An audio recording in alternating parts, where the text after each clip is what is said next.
Kalau misalnya kalian pernah nggak sih bertanya, bagaimana sebuah perilaku itu bisa terbentuk?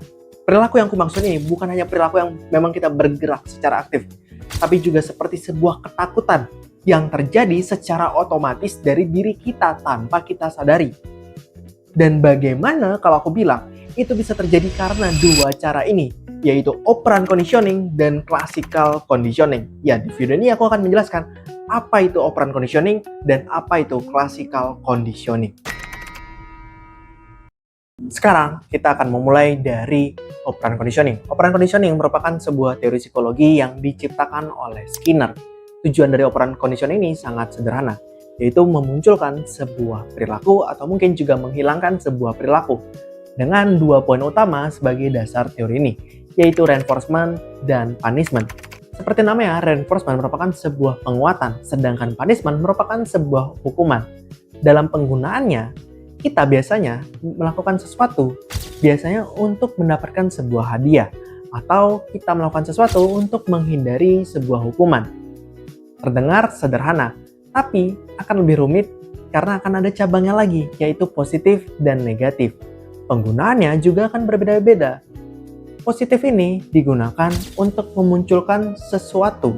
Entah itu memunculkan sesuatu yang menyenangkan atau mungkin juga memunculkan sesuatu yang tidak menyenangkan. Sedangkan negatif untuk menghilangkan sesuatu. Menghilangkan sesuatu yang menyenangkan ataupun juga menghilangkan sesuatu yang tidak menyenangkan. Dan kedua konsep dasar tadi memiliki positif dan negatif. Jadi ada reinforcement positif, ada reinforcement negatif, sebaliknya juga. Ada punishment positif, ada juga punishment negatif. Kita akan memulai dengan reinforcement positif. Reinforcement positif, kita harus tahu dulu apa tujuan dari reinforcement. Reinforcement ini digunakan biasanya untuk perilaku yang dianggap sudah bagus atau sudah baik. Dan kita ingin perilaku itu ditingkatkan atau dimunculkan, makanya kita memberikan sebuah dorongan atau dukungan. Sedangkan positif, artinya kita akan memberikan sesuatu. Karena ini reinforcement positif, artinya kita akan memberikan sesuatu yang menyenangkan. Kita ambil contoh, orang tua kita meminta untuk menyapu, tapi kita nggak mau untuk menyapu, dan orang tua tahu hal tersebut. Maka orang tua memutuskan untuk memberikan hadiah berupa uang.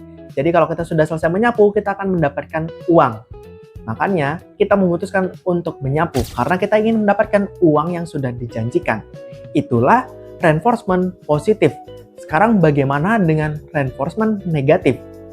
Seperti namanya yang aku bilang sebelumnya, negatif ini ditunjukkan dengan menghilangkan sesuatu. Karena ini reinforcement negatif, artinya kita menghilangkan sesuatu yang tidak menyenangkan. Kita ambil contoh yang sama dengan menyapu. Karena orang tua kita tidak akan memberikan kita uang, orang tua kita memutuskan untuk memberikan permintaan itu secara terus-menerus. Setiap 5 menit sekali kita diingatkan untuk menyapu. Dan kita merasa terganggu. Karena merasa terganggu ini kita memutuskan untuk menyapu. Dan karena sudah selesai menyapu, orang tua berhenti memberikan permintaan. Karena permintaannya sudah selesai. Dan akhirnya kita tidak terganggu. Itulah reinforcement negatif. Sekarang bagaimana dengan punishment? Punishment digunakan untuk mengurangi atau menghilangkan sebuah perilaku yang kita anggap buruk atau mungkin juga merugikan. Dan bagaimana dengan positive punishment? Seperti yang kita tahu, positif itu kan memunculkan sesuatu dan punishment merupakan sebuah hukuman atau perbuatan yang tidak menyenangkan. Jadi, positive punishment artinya kita akan melakukan sesuatu atau memberikan sesuatu hal yang tidak menyenangkan untuk mengurangi perbuatan yang buruk. Kita ambil contoh yaitu pelanggaran di jalan. Kita tahu kan di Indonesia banyak banget orang-orang yang melanggar. Entah itu melawan arah, lampu lalu lintas diterobos, atau mungkin juga tidak menggunakan helm. Dan itu semua merupakan perbuatan yang merugikan, baik diri sendiri ataupun orang lain. Dan bagaimana cara menguranginya? Itu dengan razia. Karena kalau sudah ada razia, orang-orang akan mencoba untuk taat. Karena mereka tahu kalau mereka kena tilang, itu merupakan hal yang tidak menyenangkan. Itulah positive punishment. Bagaimana dengan negative punishment? Negative punishment artinya kita akan mengurangi suatu hal yang menyenangkan sehingga akan membuat perbuatan buruk ini menjadi berkurang atau mungkin juga menghilang. Kita ambil contoh, ada seorang anak yang terbiasa pulang malam dan tidak mengabarinya. Karena kesal, orang tuanya memutuskan jika anak itu mengulangi perbuatannya, uang jajannya akan dipotong. Untuk uang jajannya tidak dipotong ini, anak perlu mengabari orang tua jika dia pergi keluar malam. Sehingga anak tahu bahwa kalau dia pergi keluar malam dan tidak mengabarinya, maka uang jajan dia akan terpotong. Hal ini membuat anak memutuskan untuk mengabari orang tuanya agar uang jajannya tidak terpotong. Itulah negatif punishment. Sekarang mungkin akan timbul pertanyaan untuk kalian. Kira-kira kita menggunakan yang mana ya? Apakah kita menggunakan reinforcement atau kita menggunakan punishment? Jawabannya adalah kita menggunakan keduanya. Karena jika kita hanya menggunakan salah satu sisi saja, mungkin akan memberikan dampak negatif juga. Kenapa bisa memberikan dampak negatif? Bukankah reinforcement akan membuat anak jadinya ia mendapatkan hadiah setiap dia melakukan sesuatu? Memang benar. Tapi ini juga bisa membuat seorang anak atau mungkin seseorang, mereka menganggap bahwa apapun yang mereka lakukan, mereka harus mendapatkan sesuatu atau mendapatkan sebuah benefit untuk diri mereka. Sedangkan jika kita menggunakan punishment saja, ini bisa membuat hubungan kita dengan orang tersebut ataupun dengan anak menjadi tidak baik. Karena bayangkan aja, kalian bertemu dengan orang yang menghukum kalian terus-menerus atau memberikan sesuatu yang tidak menyenangkan kepada kalian terus-menerus. Tentu kalian tidak akan rasanya ingin memiliki hubungan yang baik dengan dia, karena kalian tahu kalau kalian dekat dengan dia, kalian akan mendapatkan hukuman secara terus-menerus. Itulah kenapa kita harus bisa memberikan gabungan dari kedua hal ini, yaitu baik dari reinforcement dan juga punishment. Nah, tadi kan kita sudah membahas bagaimana perilaku itu terbentuk. Sekarang bagaimana dengan rasa takut yang aku bahas di awal video itu? Rasa takut ini sering bisa kita bilang sebagai reaksi yang muncul tanpa kita sadari. Karena terkadang rasa takut itu muncul tanpa kita harus memikirkannya. Kita tidak perlu, oh aku harus takut sekarang. Tapi karena suatu hal muncul, kita langsung merasa takut. Itulah sebuah reaksi atau dari insting dari dalam diri kita. Dan bagaimana reaksi ini bisa terbentuk? Classical conditioning bisa menjadi salah satu jawabannya atau yang bisa menjadi salah satu penjelasannya. Kalau misal kita ngomongin classical conditioning, kita harus tahu dulu siapa yang menciptakan classical conditioning. Classical conditioning diciptakan oleh Ivan Pavlov. Dan penelitian ini sangat terkenal dengan anjing Pavlov.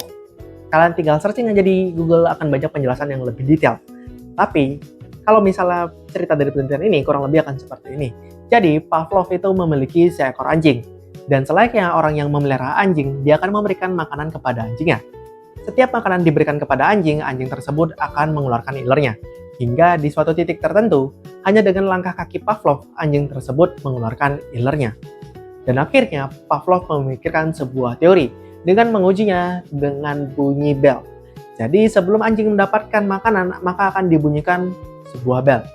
Jadi urutannya, bel berbunyi, makanan datang, anjing pun mengeluarkan ilernya. Dan diulangi secara terus-menerus. Hingga akhirnya dengan bunyi bel saja, anjing sudah mengeluarkan ilernya. Kenapa ini bisa terjadi? Karena bunyi bel ini sudah diasosiasikan dengan makanan oleh sang anjing. Makanya hanya dengan bunyi bel bisa mengeluarkan ilernya.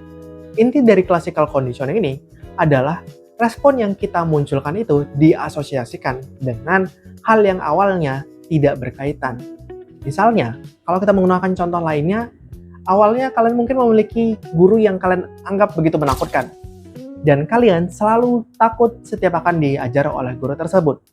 Guru tersebut hanya mengajar di hari Senin saja. Dan berulang-ulang kalian mengalami ketakutan setiap hari Senin. Hingga suatu titik tertentu, kalian sudah merasakan takut hanya dengan hari Senin saja. Hanya dengan memikirkan hari Senin, kalian sudah merasa takut. Karena apa? Karena kalian mengasosiasikan guru dengan hari Senin. Akhirnya rasa takut pun juga diasosiasikan dengan hari Senin. Itulah yang membuat hanya dengan memikirkan hari Senin untuk kalian jadi begitu menakutkan. Secara konsep dasar, classical conditioning lebih sederhana. Tapi kalau masih ada yang membingungkan, silakan tanyakan saja di kolom komentar. Semoga dengan video ini bisa membantu kalian. Mungkin di antara kalian ada yang sedang menjadi orang tua dan ingin membentuk sebuah perilaku anak. Semoga ini bisa membantu kalian. Dan mungkin di antara kalian hanya penasaran saja dengan cara terbentuknya sebuah perilaku, semoga ini bisa menjawab pertanyaan kalian. Dan kalau misalnya kalian ada pertanyaan seputar psikologi, bisa silakan tuliskan di kolom komentar. Karena di channel ini akan membahas psikologi secara sederhana dan umum.